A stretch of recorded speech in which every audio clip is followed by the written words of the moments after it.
guest.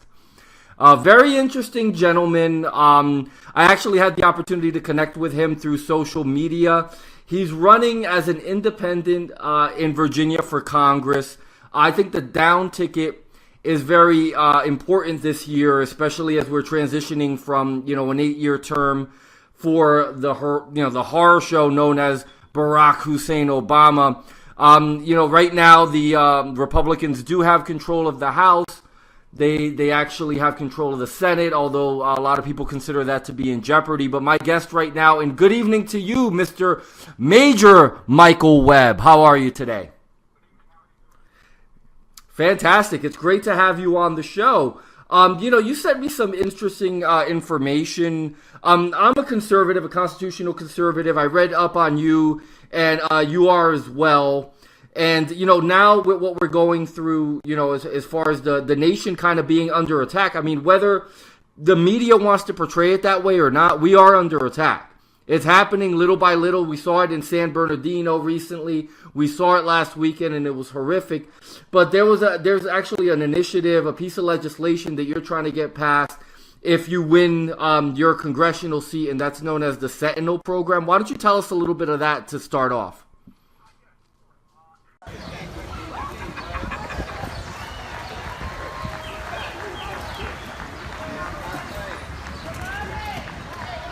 It's time to make our schools a much harder target for attackers. We don't want them in our schools.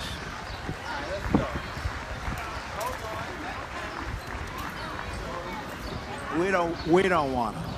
When we declare our schools to be gun-free zones, it just puts our students in far more danger.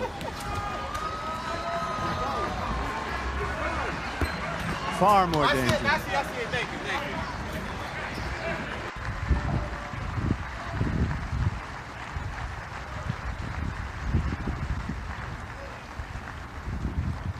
you. Well-trained, gun-adept teachers and coaches and people that work in those buildings, people that were in the Marines for 20 years and retired, people in the Army, the Navy, the Air Force, the Coast Guard, people that are adept with weaponry and with guns. They teach.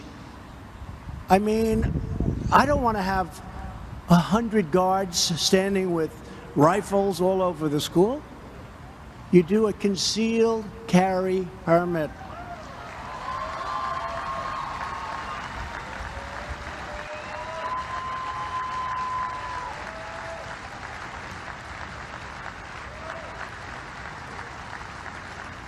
And this would be a major deterrent because these people are inherently cowards.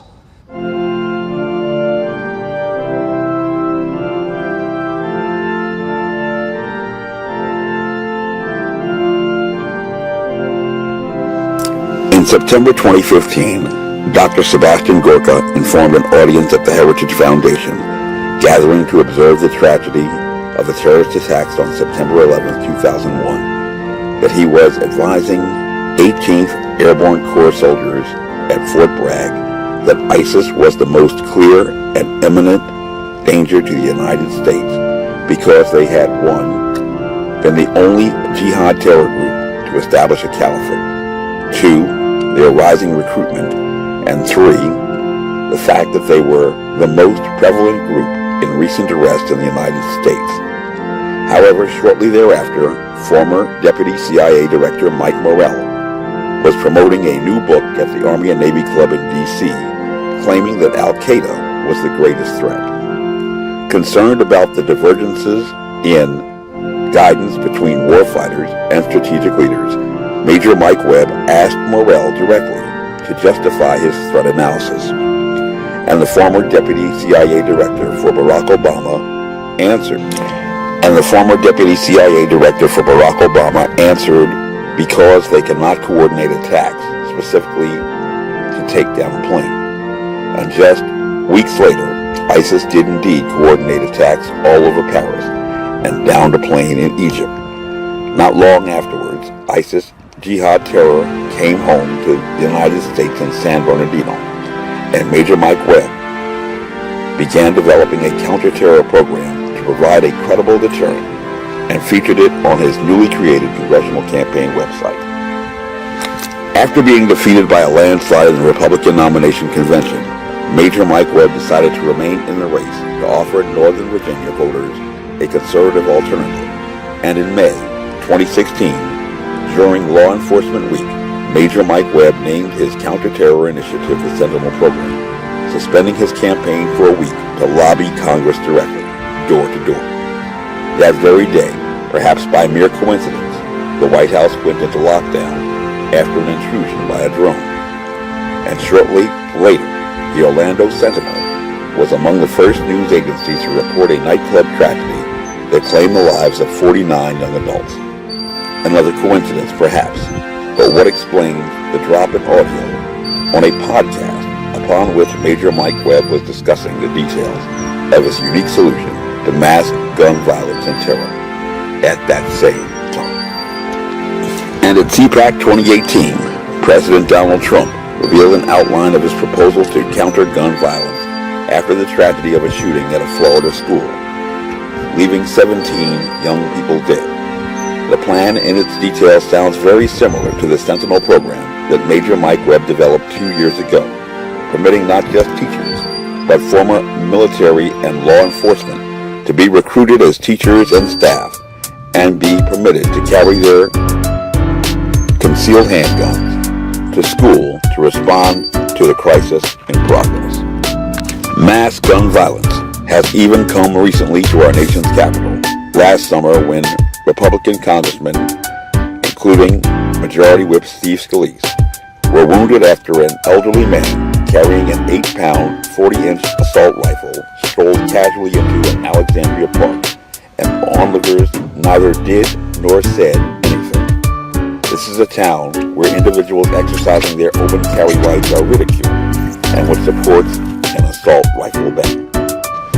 Congressman Don Beyer, the Democrat champion and incumbent in Virginia's 8th congressional district, has already issued his solution. He used his congressional powers to stand and cry tears in a vigil. He used his congressional power to send a passionate email urging his supporters to stand up and fight. And he announced his great plans to reintroduce legislation that had been defeated in the previous Congress.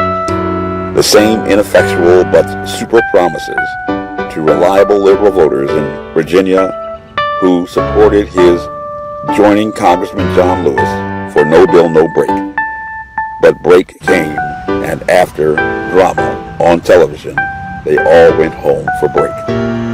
He used the same worldview of a fantasy land that he did to support former President Barack Obama in making a nuclear deal with Iran that threatens the safety of our staunchest ally and best friend in the Middle East. He stated that as an ambassador to Switzerland, that he had witnessed the transformative power of diplomacy, but he was the ambassador to a country that had not had a war in 200 years, causing novelist Graham Greene to remark that that country's greatest contribution was the invention of the cuckoo clock, and he does not even abide by correct protocol to flag flying outside his office on Capitol Hill, placing it subordinate to a rainbow flag tacked on his door and the flag of the Commonwealth of Virginia. Sic semper tyrannis.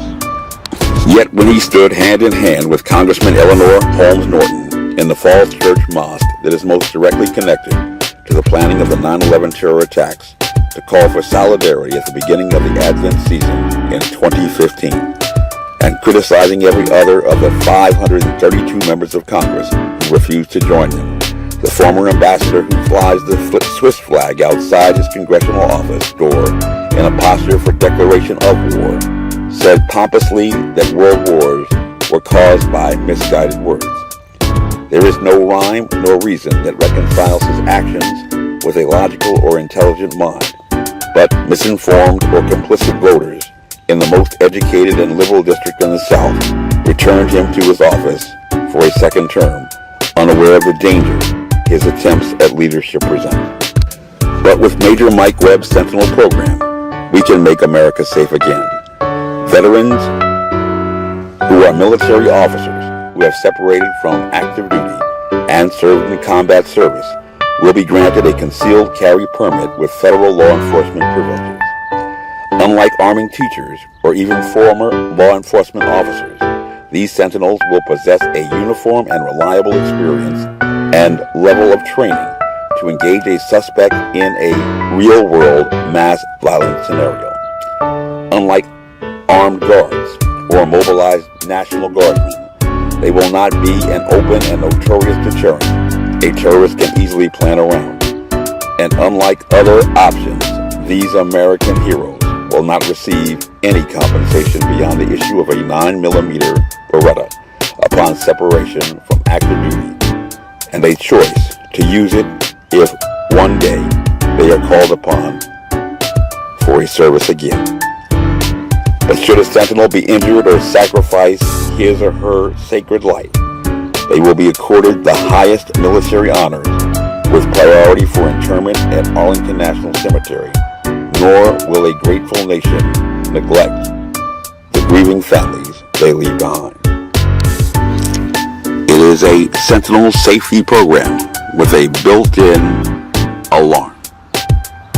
If all of your veterans call in sick, somebody call 911. A military officer maintains his commission until he or she engages in deliberate conduct to relinquish that privilege and title. It is not a contract, but an oath of moral obligation with no expiration date. We are soldiers for life, and military officers take their obligations freely without purpose of evasion nor mental reservation. Recognizing that I volunteered as a ranger, fully knowing the hazards of my chosen profession, my name is Major Mike Webb, and Rangers lead the way.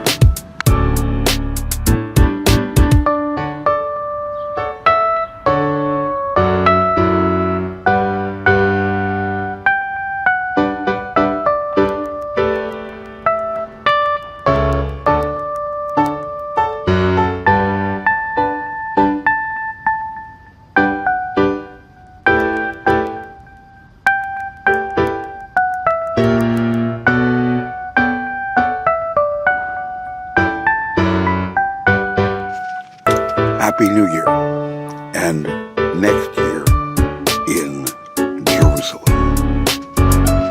Keeping the faith in the eighth. Let's make America great again. Honest.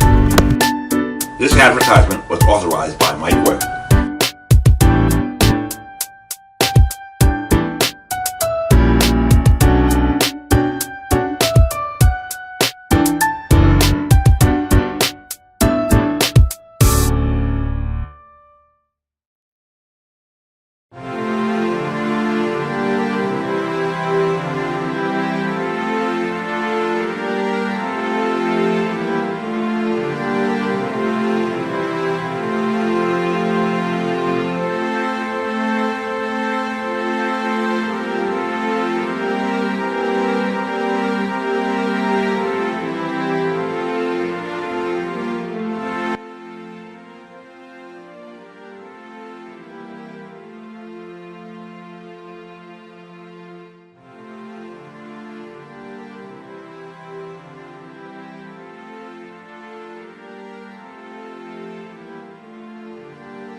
Protect our airports and our banks, our government buildings, but not our schools.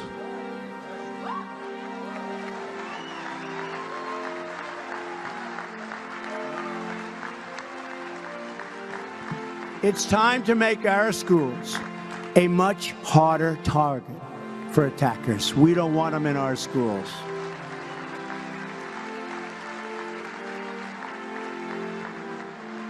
We don't want them. When we declare our schools to be gun-free zones, it just puts our students in far more danger. Far more danger.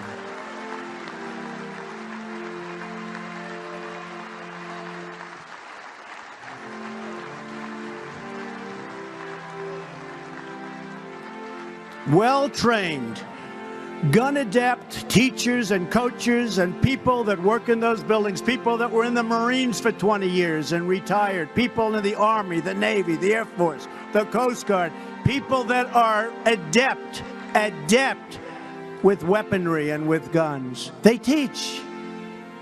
I mean, I don't want to have 100 guards standing with rifles all over the school. You do a concealed carry permit.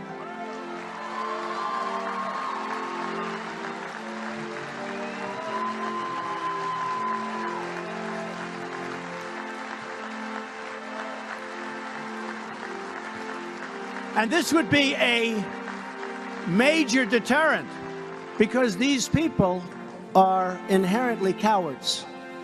If they thought, like if this guy thought that other people would be shooting bullets back at him, he wouldn't have gone to that school. He wouldn't have gone there. It's a gun-free zone. It says this is a gun-free zone. Please check your guns way far away. And what happens is they feel safe. There's nobody going to come at them. This way, you may have, and remember, if you use this school as an example, this is a very big school with tremendous floor area and a lot of acreage. It's a big, big school, good school, a big, big school. You'd have to have 150 real guards. Look, you had one guard. He didn't turn out to be too good, I will tell you that. He turned out to be not good. He was not a credit to law enforcement, that I can tell you. That I can tell you.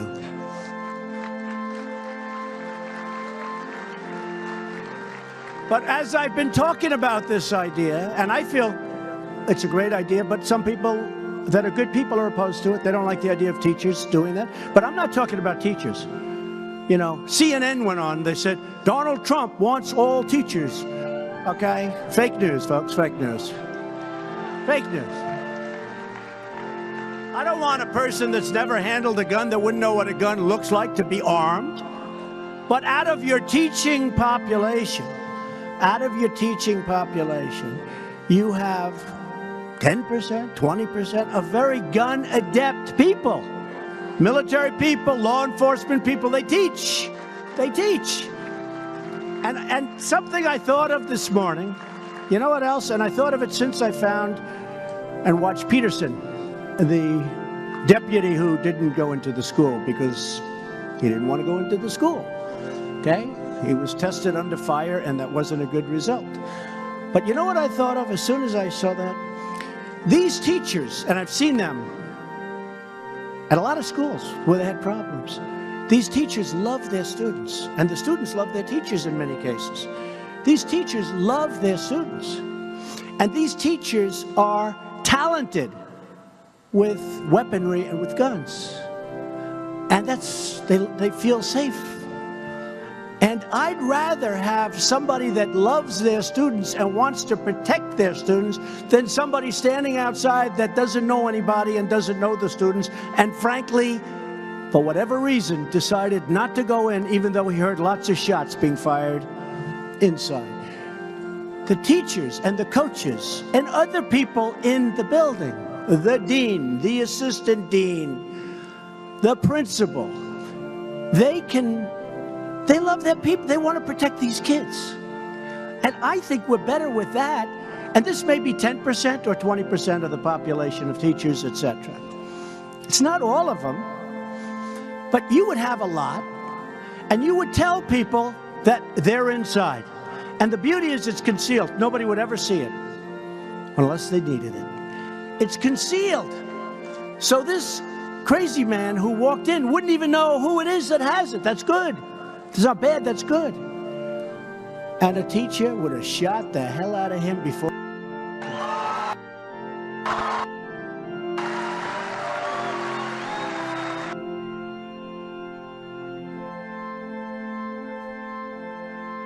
Okay.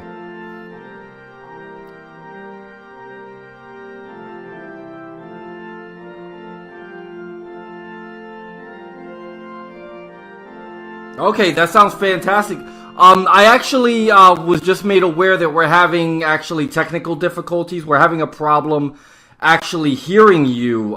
So I'm trying to figure out that real quick. If you could just give me 1 second to bear with me. I actually do apologize for that severely. That usually it's never been an issue here. But let me just see if I can figure out exactly. Can you just give me like a little bit of a... All right. Yeah, if you could just give me... can you speak for a second? Okay, yeah. There you go. We got him on now, I believe. Yeah. It sounds like I think we have you on, so I hope so. Let me see what we have here. Yeah, so let's move on, actually. And that's unfortunate because you gave such a great answer. And let me just make sure that we do have you on. Can you just go ahead and just give me a test real quick? No, yeah, actually, you're still not on. I don't know what happened here. Yeah, I apologize for that. No, I don't think that that's exactly the issue. I think it's an internal software issue. Let me just see if there's something that I can do to, let me see here, VB. Go ahead. No, that's not it either. VB. I think this might be it. Go ahead. Yeah, no, we're not. I don't know what is going on. Sorry about that. Hold on. One more time.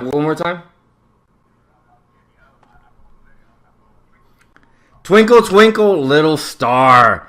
And that's the way it goes sometimes. Listen, I do apologize for that. You know what, Mr. Webb? I completely am at a loss. I have no idea why this is actually happening this way. This is the first time this has ever happened on a broadcast.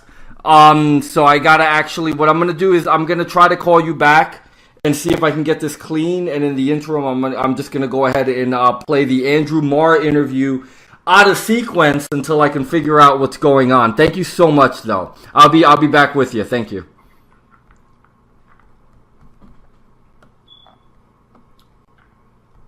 Okay, well, that's embarrassing, but you know it happens. And let me tell you something, guys.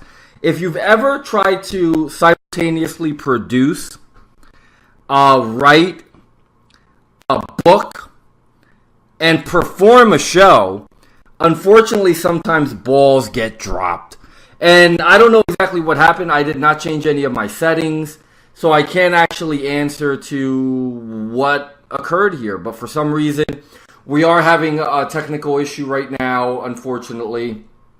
There isn't really anything I can do about that, but I wanted to expand and actually discuss a little bit about what Mr. Webb was talking about with the Sentinel program. Actually, what his idea is to actually use American resources, basically veterans, American heroes that have experience with a gun, with using a 9mm, in order to keep America safe and actually find a use for their skill set. And I'm going to give you a little bit more specific information. He actually waxed poetic about it for the duration of an interview that unfortunately you couldn't hear. And you know what's hilarious? That's happened to me twice. That did happen to me, I believe, when I did my old show when I was still on We Are America Radio, and I had Steve Malzberg on, and I was so excited. I was like, I've got Steve Malzberg on my show to talk sports. His audio didn't come in. So, and now, with Mr. Webb, it didn't come in either. And, but things happen sometimes that way.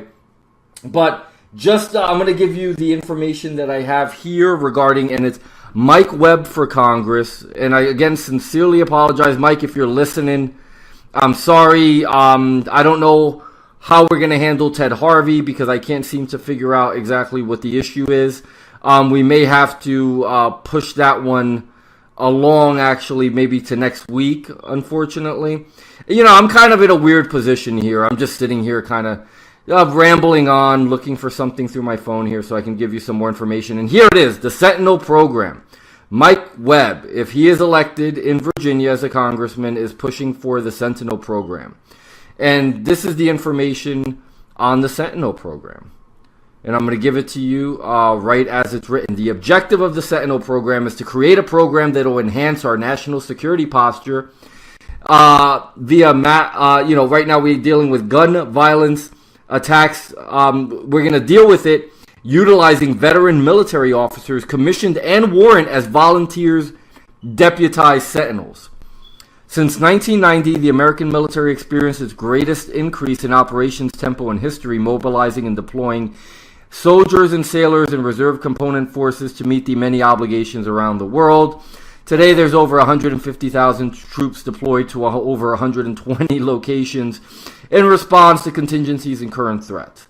Okay, long story short, basically what this is going to do is the plan calls for the purchase outright or initiative to provide a monetary incentive for units to gift to departing officers firearms, similar to the ones that were issued, the ones that they gained proficiency on in training under stressful conditions during military service, basically a 9mm Beretta, and authorize those separating officers to be able to use the firearm carrying privileges of federal law enforcement officers.